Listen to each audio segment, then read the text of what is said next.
Good morning. Our hand today is going to be Ace Queen. This hand was played several years back.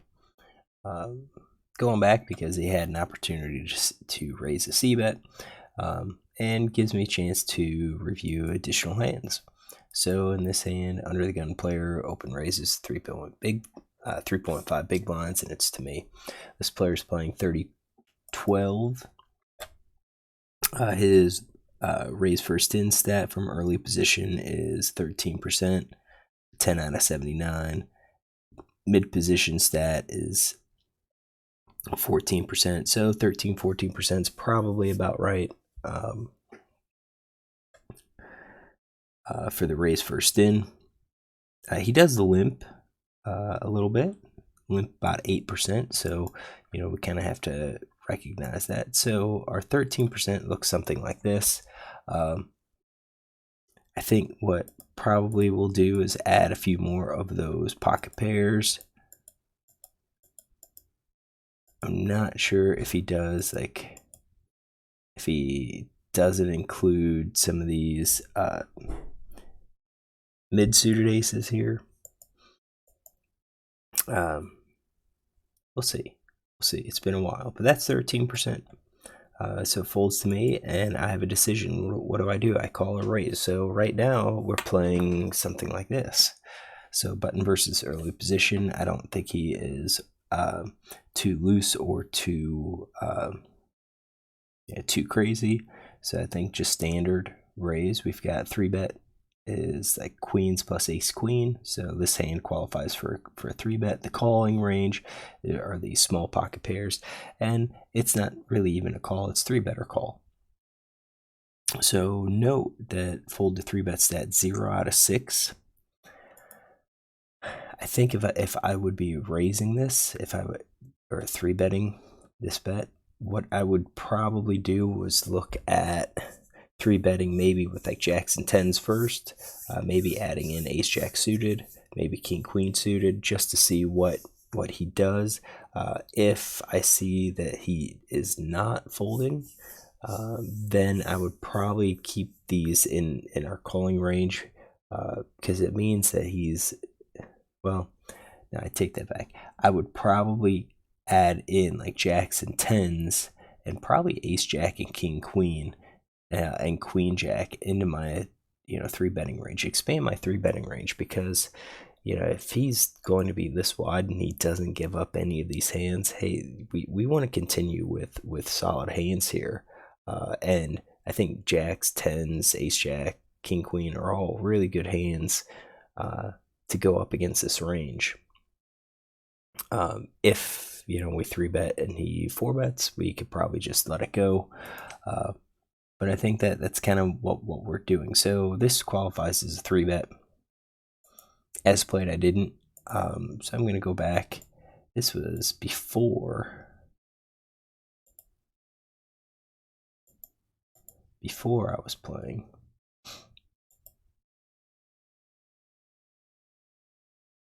So maybe maybe I was playing something like this.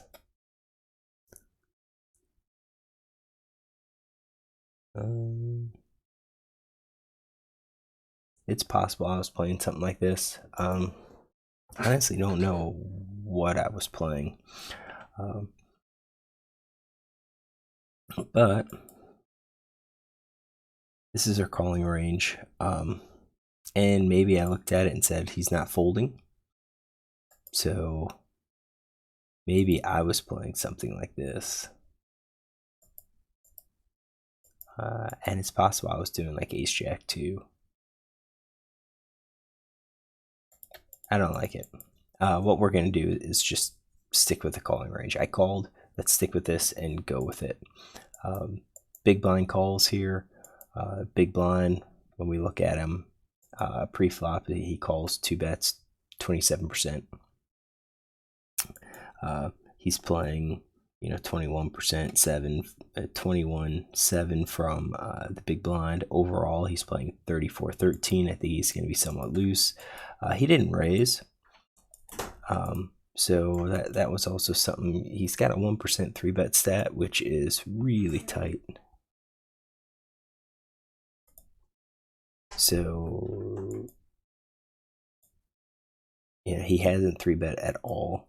I'm gonna say he's probably only 3-betting aces, if that, which doesn't really change a whole lot on his ranges. So we'll keep this pretty wide range. Flop comes down ace queen 4.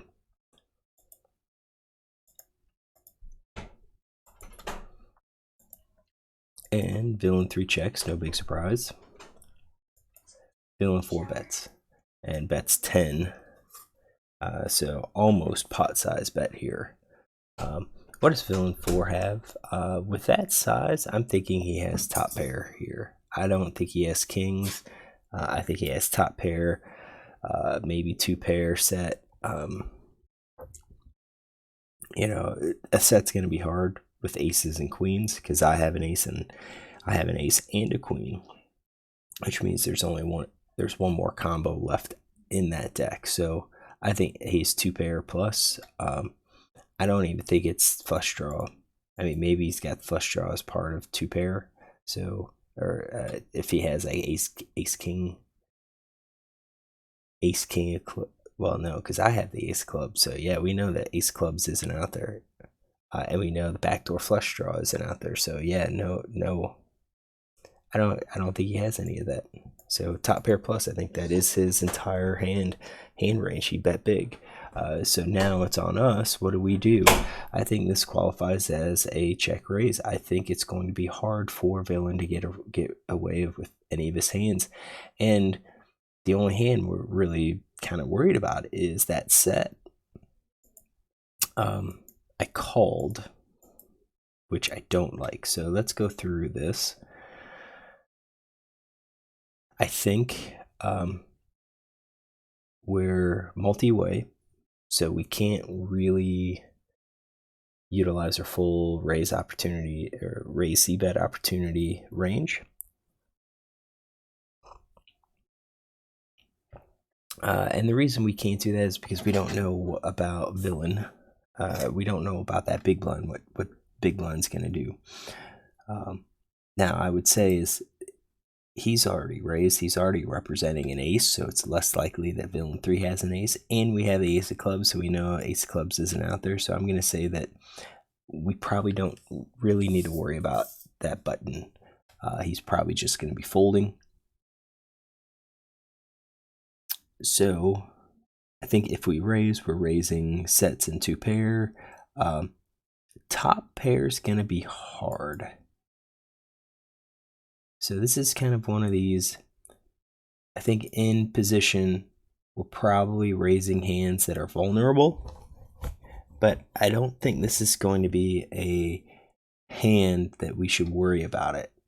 I think the board texture is such that it is really hit the early position player's range. So instead of raising like top pair plus, I think we raise 2-pair plus with our sets, and then maybe we run our flush draw, and possibly not even all of our flush draws.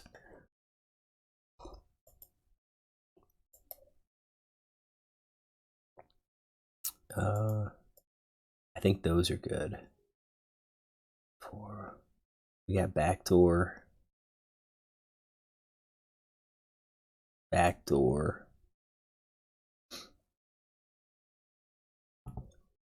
don't have a backdoor there. Maybe those? Nah, probably. Let's just do all flush draws. I think that's what we're doing. I think, quite frankly, I think this could be exploitative fold with a lot of our hands. So I think that's kind of our 3-betting range. You can see we're about twice as many bluffs as we have value. If he only has, let's say, ace jack, ace 10, he may get frozen. He may have ace king. Also, if we get the raise and he just calls, at that time, if a club comes on the turn, it's probably going to freeze the action. He's probably not going to be willing to put in a whole lot more. It gives him reason to fold. There is that downside that if we raise with our flush draw, that he's going to come over the top and we could get rid of it. And that's why I think with our flush draw, we have some hands. We've got like ace jack, ace 10, king jack, king 10 that also run. Oh, and also jack 10. We also have like gut shot draws as well that help to give us more outs in those situations, so we could possibly call with those. And of course, we had two pair and sets that we would likely call with. So I just called. So I think we've got top pair that we're calling with, minus the flush draw. So let's X out the flush draw. I think these middle pairs probably, because they're going to be part of the 2-card gut shot. They're going to be part of that 2-card gut shot draw. I think we probably just fold pocket pairs less than the second card. I think villain's representing ace or a queen. I think it's too speculative to think that he's going to have like king jack and give up, especially with that bet sizing. So I think we're just going to be exploitative folding. So we're not 21%. We're playing top pair or middle pair or one of these gut shot draws. Maybe we can throw in 2-card backdoor flush draw, since those kind of give us some backdoor draws as well. So something like this. That kind of brings us up to 25%. And maybe that's all that we would have. Would I do all of them? I think that's a stretch. But we'll just leave it in for the analysis. And then villain 3-fold. So as I said, under the gun is already represented that he's got a top pair type hand. I have an ace, so that's 2 aces. Well, 3 aces once we count the one on the board. 3 aces already accounted for. I don't think villain's going to have much of a hand. I kind of expected him to bluff, or to fold, and that's why I don't think it makes sense just to call with big hands and hope that he calls to get that extra 10 bet. I think it's probably more beneficial for us to raise to 30 and then get 20 from him, because possibly then on a club turn we might be able to get one more bet, maybe. I mean, if he gets crazy.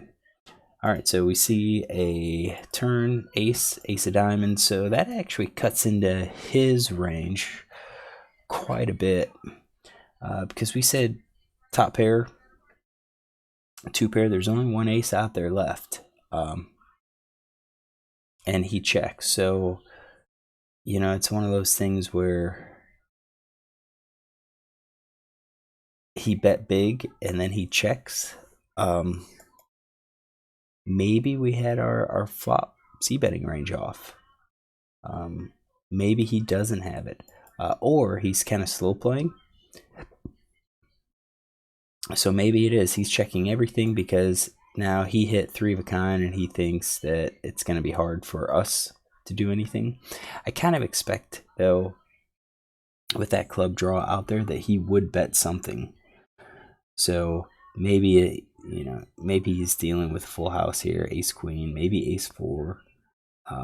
Maybe he's got a flush draw here with which your ace with that club.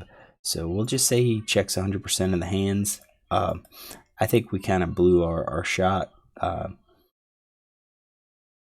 don't think we should be betting here at all. We've got 3 of a kind that we could bet. If he doesn't have anything, he's not going to call anymore. I think maybe if he has a club draw, he calls.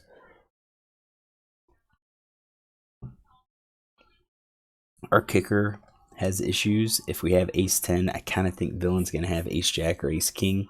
He did raise pre-flop. So I think we're probably just going to be checking everything that we have here as well. I mean, based on our ranges. 2 of spades comes out. If villain bets, this hand does not help anyone. So I think with our ranges here, if villain bets, we're going to be calling 3 of a kind, and we could possibly call middle pair, just kind of as a bluff catch. If they check to us, I think at that point we'll probably bet almost all of our range here. I think definitely the missed clubs we're betting. And I think we do have showdown value hands that we could kind of check behind. Maybe that's the way. I think we would be heavy on bluffs, definitely. So we'll probably have to pick like some middle pair just to call, just to keep like King Jack from calling us. So what happens? Villain actually bets fairly large. So maybe this is his shot now to kind of pick up some equity. So he's thinking that I don't have anything.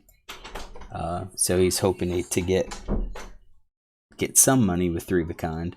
I think quads is probably out. I don't know why he would bet that large with quads. I mean, some people do, but I think that's strange. So then it's on us.